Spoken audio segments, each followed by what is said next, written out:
तो चलिए बिना किसी देरी के आज के इस दिलचस्प विश्लेषण में सीधे उतरते हैं। आज हम एक ऐसे पौराणिक महासंग्राम की बात करने वाले हैं जिसने भक्ति की सबसे गहरी सीमाओं का कड़ा इम्तिहान लिया था। सच कहूं तो ये एक ऐसी कहानी है जो रोंगटे खड़े कर देती है और हमें दिखाती है कि पूर्ण आस्था या एकदम अटूट विश्वास की ताकत आखिर क्या कुछ कर गुजरने की क्षमता रखती है। कहानी के बिल्कुल बीचों बीच से शुरू करते हैं। जरा सोचिए, क्या होता होगा जब किसी भक्त के सामने उसके भगवान और उसके गुरु ही एक दूसरे के प्राण लेने पर उतारू हो जाएं। किसी भी महानायक के लिए ये कितनी भयंकर और असंभव स्थिति रही होगी ना, जहां उसे ब्रह्मांड की दो सबसे बड़ी शक्तियों में से किसी एक को चुनना पड़े। इस ब्रह्मांडीय टकराव का, इस महायुद्ध का लेवल क्या था, इसका अंदाजा इसी बात से लगा सकते हैं कि आसमान एकदम काला पड़ चुका है और धरती बीच से फट रही है। एक तरफ हैं विनाश के देवता भगवान शिव और उनके ठीक सामने खड़े हैं मर्यादा पुरुषोत्तम भगवान राम। दोनों ही महाशक्तियां अपने बिल्कुल चरम पर हैं और पूरी सृष्टि बस अपनी सांसें रोके इस खौफनाक दृश्य को देख रही है। अब ये संकट इतना विशाल क्यों था? इसका कारण है भगवान शिव के हाथ में सुशोभित महाकाल त्रिशूल, जिसे पाशुपतास्त्र भी कहा जाता है। देखिए, ये कोई मामूली हथियार नहीं है। ये असल में एक ऐसा अस्त्र है जो पूरी सृष्टि का अंत ला सकता है। और सबसे डरावनी बात यह है कि इसे एक बार चला दिया गया तो इसे किसी भी हाल में रोका नहीं जा सकता।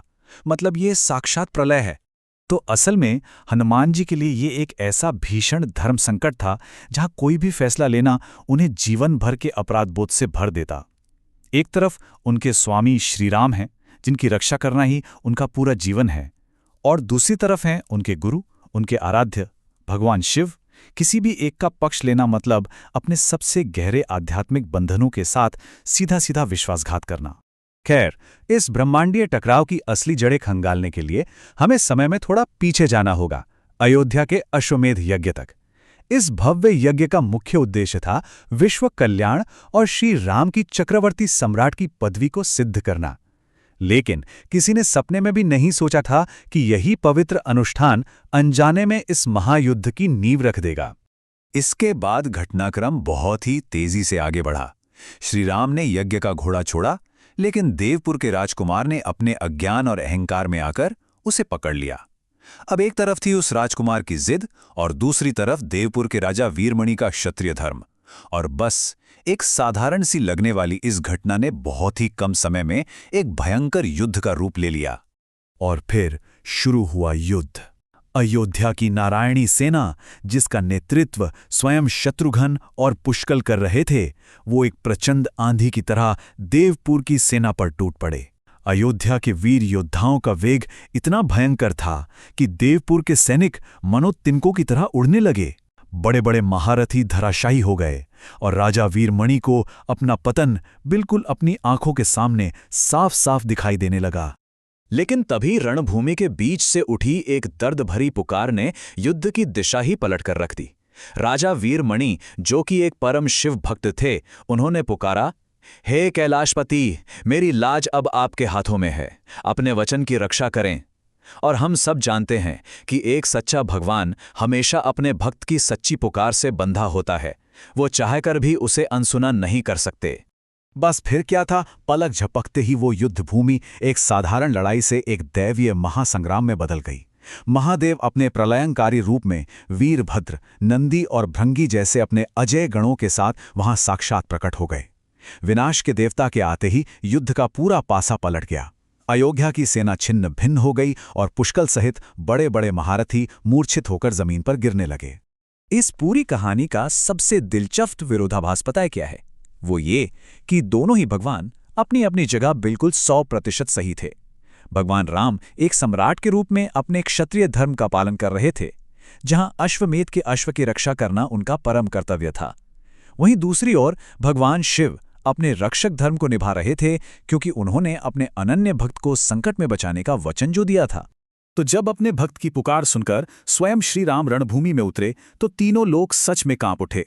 नारायण और महेश का ये युद्ध इतना ज्यादा भयंकर था कि ये बात साबित हो गई कि जब दैवीय नियम और कर्तव्य आपस में टकराते हैं ना, तो उसका परिणाम बेहद विनाशकारी होता है। सृष्टि के दो सबसे बड़े आधार स्तंभ जब टकराएंगे तो प्रलय आना तो तय ही है। और अब हम कहानी के उसी चरम बिंदु पर वापस लौटते हैं जहां से हमने शुरुआत की थी। यह वही खौफनाक क्षण था जब भगवान शिव ने अपना अचूक महाकाल त्रिशूल भगवान राम की ओर छोड़ दिया।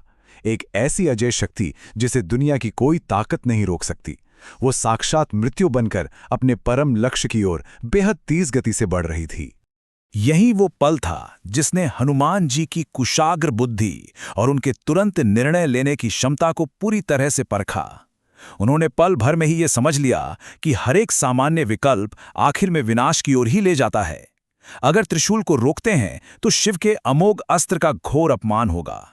अगर उसे छोड़ देते हैं तो भगवान राम का अनिष्ट हो सकता है। और अगर उसकी दिशा बदलते हैं तो त्रिशूल की वो अपार ऊर्जा पूरी पृथ्वी को ही भस्म कर देगी। कोई रास्ता ही नहीं था। लेकिन यहीं पे हनुमान जी ने एक चौथा और बिल्कुल अकल्पनीय विकल्प खोज निकाला। ऐसा विकल्प जिसके बारे में कोई सोच भी नहीं सकता था। उन्होंने अपना विराट रूप धारण किया, पर्वतों से भी विशाल आकार लिया और उस अग्नि उगलते विनाशकारी त्रिशूल के रास्ते में एक अडिग चट्टान की तरह खड़े होकर अपना मुख खोल दिया। एक ऐसा अकल्पनीय कार्य जो न कभी पहले हुआ था और न ही शायद कभी भविष्य में होगा। उस परम भक्त ने सीधे सीधे उस महाविनाशकारी अस्त्र को निगल लिया, मृत्यु और प्रलय की उस धधकती हुई शक्ति को जो पल भर में पूरे ब्रह्मांड को राख कर सकती थी। उन्होंने बिना किसी हिचकिचाहट के अपने उदर में समा लिया। अब यहां पर एक अत्यंत स्वाभाविक और बहुत बड़ा सवाल उठता है। एक ऐसा अस्त्र जो पूरे ब्रह्मांड को भस्म करने की क्षमता रखता हो, जिसकी तपन करोड़ों सूर्यों से भी ज्यादा थी, उसने हनुमान जी को अंदर से क्यों नहीं जलाया? भौतिक विनाश और शुद्ध आध्यात्मिक भक्ति के बीच यह कैसा अद्भुत टकराव था जो प्रकृति के सारे नियमों को ही झूठा साबित कर रहा था? इस चमत्कार का उत्तर दरअसल एक अत्यंत काव्यात्मक रहस्य में छिपा है। शास्त्रों के अनुसार हनुमान जी के रोम रोम में और उनके हृदय की हर एक धड़कन में केवल और केवल राम नाम बसता है।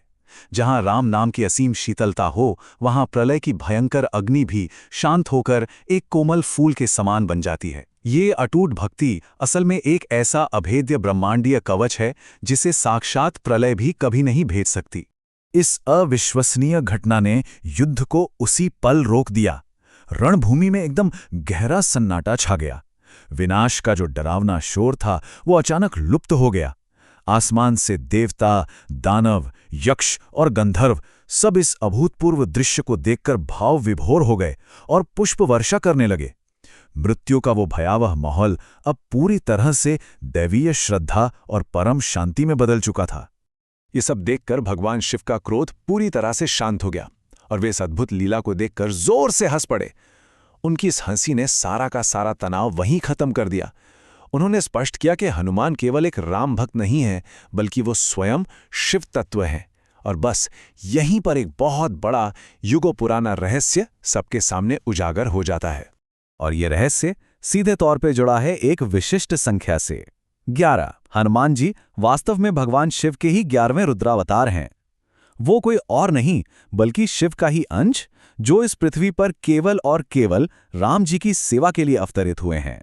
तो इसका सीधा सा अर्थ ये निकला कि त्रिशूल किसी और के पास नहीं, बल्कि अपने ही घर, अपने ही अंश के पास लौट आया था। इससे हुआ ये कि शिव के अस्त्र का और राम के जीवन का, दोनों ही देवताओं का सम्मान पूरी तरह से बना रहा।